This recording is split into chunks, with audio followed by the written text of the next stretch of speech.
मित्रांनो, शासनाच्या माध्यमातून नियोजित वेळापत्रकानुसार मुख्यमंत्री माझी लाडकी बहीण योजनेच्या मे महिन्याच्या हप्त्याच्या वितरणाची तयारी केलेली आहे. याच अनुषंगानं आज 10 जून 2026 रोजी या योजनेचा हप्ता वितरित करण्यासाठी निधी वितरित करण्यात आलेला आहे.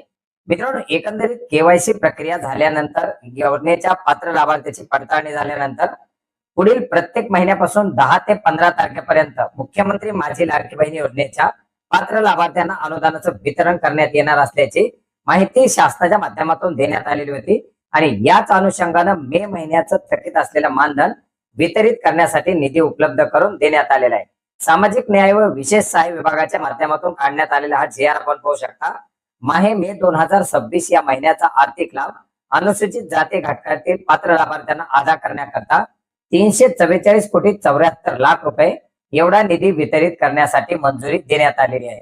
तरतुदीत करण्यात आलेल्या निधीपैकी एससी प्रवर्गाचा हा निधी वितरित करण्यासाठी मंजुरी देण्यात आलेली आहे. ओपन आणि अनुसूचित जमाती प्रवर्गाचा निधी यापूर्वीच वितरित करण्यात आलेला आहे आणि आता हा निधी वितरित करण्यात आल्यामुळे या योजनेच्या अंतर्गत पात्र लाभार्थ्यांना या मे महिन्याच्या हप्त्याचं वितरण केलं जाणार आहे.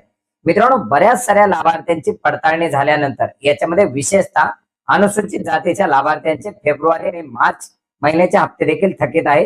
हा निधी उपलब्ध झाल्यामुळे आता थकीत असलेले फेब्रुवारी, मार्च आणि एप्रिल या तिन्ही महिन्याचे, तर काही महिलांचे मार्च, एप्रिल आणि मे महिन्याचे थकीत हप्ते देखील त्यांच्या खात्यात येणार आहेत. काही महिला लाभार्थ्यांचा एप्रिल महिन्याचा हप्ता बाकी, त्या लाभार्थ्यांच्या खात्यामध्ये 3,000 रुपयाची रक्कम क्रेडिट केली जाणार आहे. अशा प्रकारे मे महिन्याचा हप्ता आणि पूर्वीचे प्रलंबित हप्ते सुद्धा आता ज्या पात्र महिला लाभार्थी आहेत त्यांच्या खात्यामध्ये क्रेडिट केला जाणार आहे. हा महत्वाचा